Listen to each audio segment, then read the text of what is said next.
Grupo Jangada é referência no estado. Juntos somos o Grupo Jangada. As informações atualizadas do campo. Momento Rural. Olá, amigos internautas, amigos da Grande FM, estamos de volta com o nosso programa Momento Rural, este encontro marcado em nossas plataformas digitais. Por isso, a você que nos acompanha pelo Facebook, curta, compartilhe e marque seus amigos. Está conosco através do nosso canal no YouTube. Não esqueça, deixe o seu like, ative o sininho de notificações, se inscreva no nosso canal para ter acesso a todos os conteúdos que nós já colocamos no ar no nosso programa Momento Rural. Inclusive, deste assunto que vamos dar continuidade hoje, que é para falar sobre a safra de milho, essa safra típica que nós estamos passando neste ano de 2021. Tivemos já um programa, o programa passado falou sobre esse assunto. Se você perdeu, está aí à sua disposição para você rever e, claro, dar continuidade a esse conteúdo que nós vamos apresentar também no programa de hoje. Para falar um pouco mais a respeito desse assunto, está novamente aqui conosco e vai conversar com a gente o Pedro Luiz da Costa, ele que é engenheiro agrônomo e também produtor rural, que vai nos ajudar ao longo desse programa mais uma vez. Seu Pedro, seja bem-vindo. Obrigado, Paulo, obrigado pela oportunidade e vamos trocar ideia, vamos bater um papo sobre... Vamos falar um pouquinho mais esse problema do milho que tem afetado a produção de todo o país e de uma maneira até de forma indireta e daqui a pouco de forma direta, a gente vai falar mais ao longo dos programas, vai chegar também ao consumidor de outros produtos também, a gente vai explicar um pouquinho sobre isso.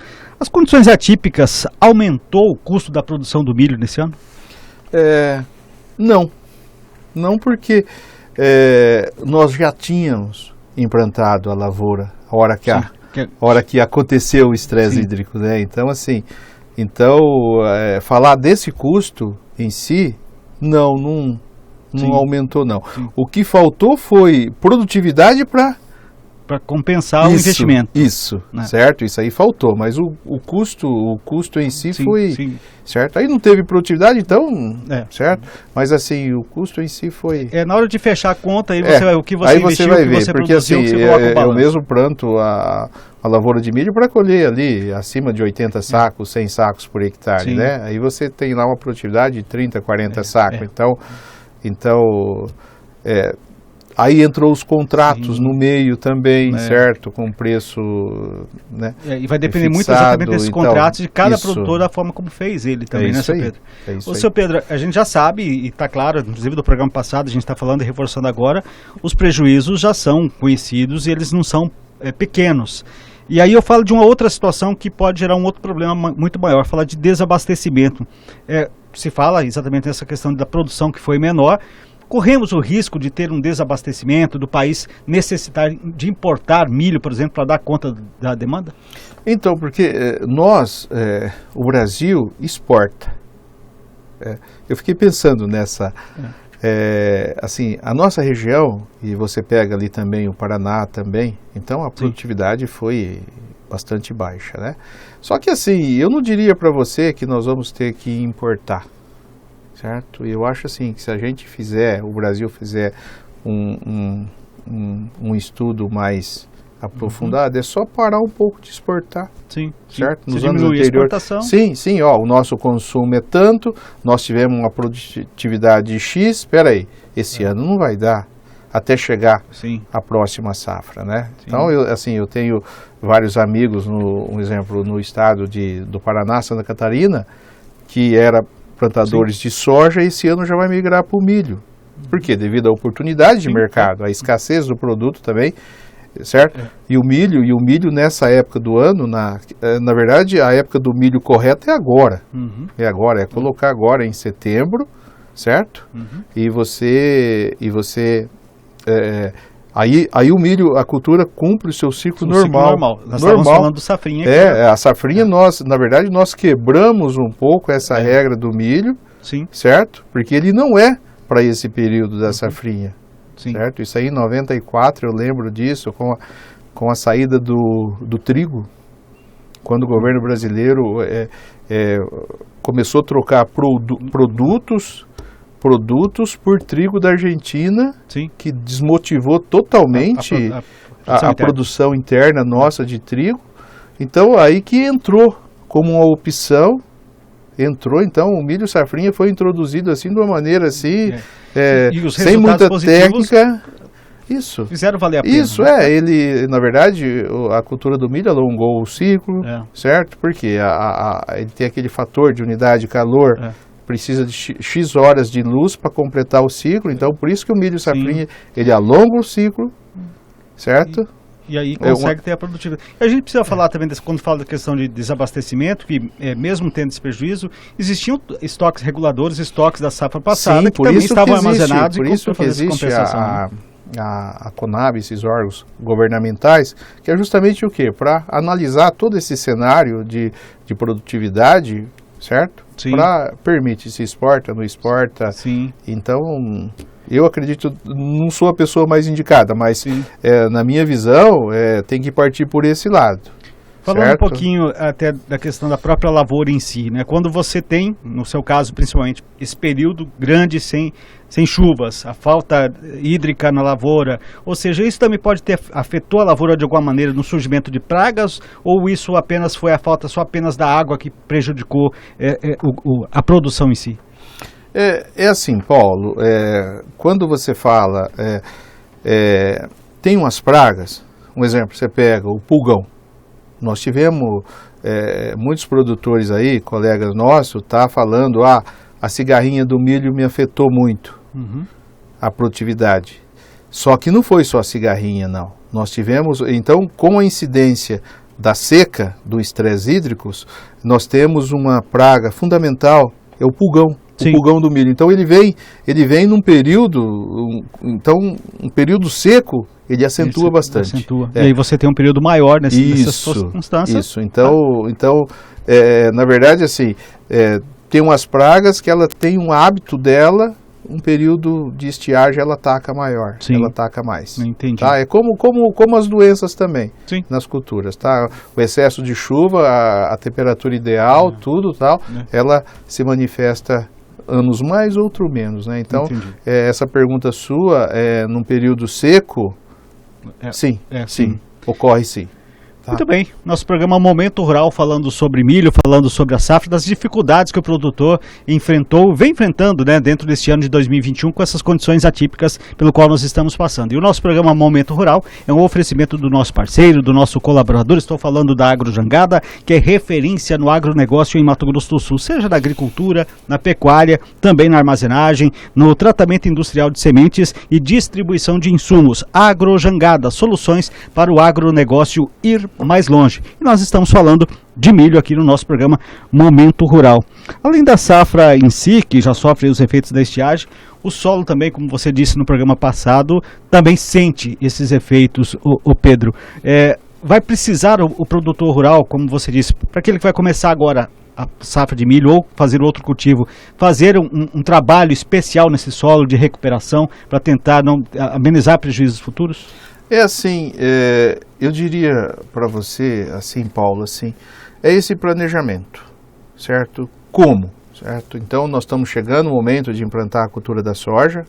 A partir do dia 15 de setembro termina-se o vazio sanitário, então os produtores já estão, se Deus mandar chuva no tempo certo, já estão autorizados, já estão dentro das normas para se iniciar a cultura da soja. Aí sim, então, assim, você fez o planejamento de plantar a soja agora, tá? Plantou dentro da época normal, ali dia 15, 20, até 10, 15 de outubro, tá? Você implanta a cultura do milho, a safrinha.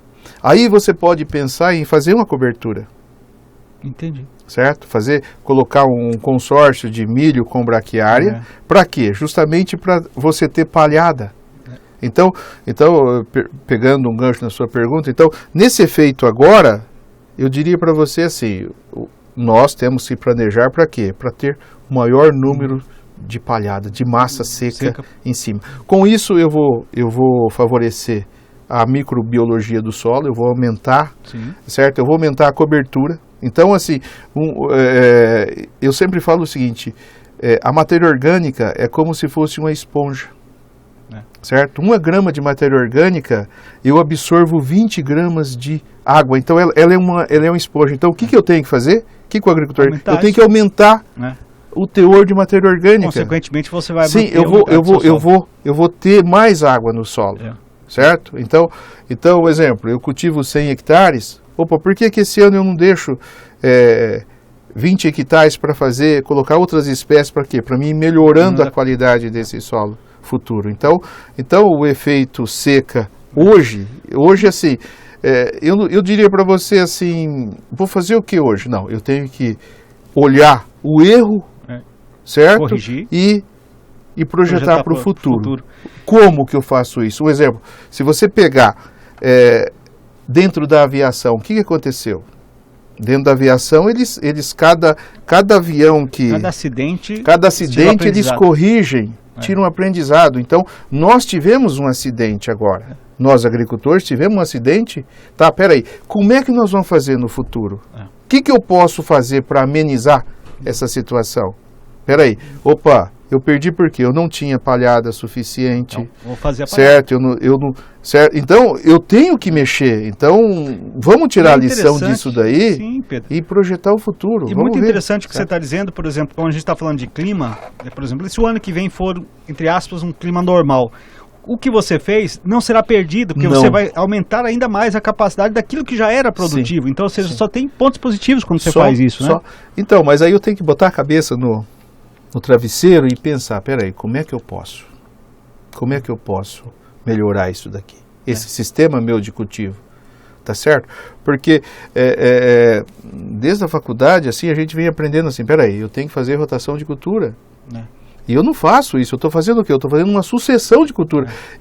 Eu tiro soja, coloco milho, volto com a soja, você entendeu? Então, assim, eu não tô quebrando, então, a minha cultura está extraindo os mesmos nutrientes, aquele costume, tudo a mesma coisa. Então, assim, é hora de eu pensar, certo? De eu pensar em 10%, 20% da minha lavoura, peraí, o que eu tenho que fazer diferente? Exatamente. E mudar para o futuro. E projetar o futuro. Nós estamos, tudo isso que nós estamos falando aqui, tudo tem como base a crise hídrica que o país está enfrentando. E aí quando a gente fala de crise hídrica e fala para o produtor rural e conversa com o produtor rural, tem gente que brincava aqui fora do ar, o sonho de todo produtor rural é ter uma irrigação satisfatória na sua lavoura para exatamente poder atravessar esses momentos dessa forma. Realmente é possível com a irrigação passar por um período como esse sentindo menos impacto, ou isso apenas ameniza a produtividade, ou seria suficiente para ele falar assim, 100% minha lavoura foi salva pela irrigação? Sim, essa pergunta sua é assim, nós agricultores, assim, é um sonho ter uma irrigação e saber manejar, né? Eu estava conversando semana passada justamente com um amigo meu que tem irrigação, e ele era mais ou menos assim, ele fechou na área irrigada 140 sacos por hectare e na área de sequeiro na faixa de 60. Nossa, é muita você diferença. Entendeu? É muita diferença, né? Então você pega um ano desse e o que chamou a atenção foi que ele usava a energia só naquele período da noite, das 9 horas da noite às 6 da manhã, que é o período mais barato. Ele fala assim, como é que ele classifica? Na área vermelha, um negócio assim que ele então ele usava só naquele período, certo? Que o justamente custo dela é mais baixo, E ele vai ter o retorno da mesma forma. E tem o retorno. Então, assim, uma irrigação seguramente se paga e assim. Sim. Agora, aí vem de encontro com as leis ambientais também, né? Você tem que ter um açude onde você vai explorar essa água, tudo, a disponibilidade de energia, você entendeu? Então, porque o produtor ele é consciente, né? Tem que ser. E sabe que preservar o meio ambiente é preservar a sua própria cultura. É isso aí. Muito bem, programa Momento Rural. Vamos fechando aqui o nosso programa de hoje. Claro, o assunto não terminou, temos mais para falar sobre a safra de milho na próxima edição do nosso Momento Rural, mas quero agradecer mais uma vez ao Pedro Luiz da Costa, que esteve com a gente nesse programa e vai estar conosco na próxima edição do nosso Momento Rural. Um abraço, Pedro, até o próximo programa. Eu que agradeço, Paulo, eu que agradeço. A você que nos acompanhou pelo Facebook, curta, compartilhe e marque seus amigos. Esteve com a gente pelo YouTube? Não esqueça, deixe seu like, ative o sininho de notificações e se inscreva no nosso canal. O nosso Momento Rural fica por aqui. No próximo programa continuaremos sobre esse assunto, sobre a safra de milho. Um abraço, até lá.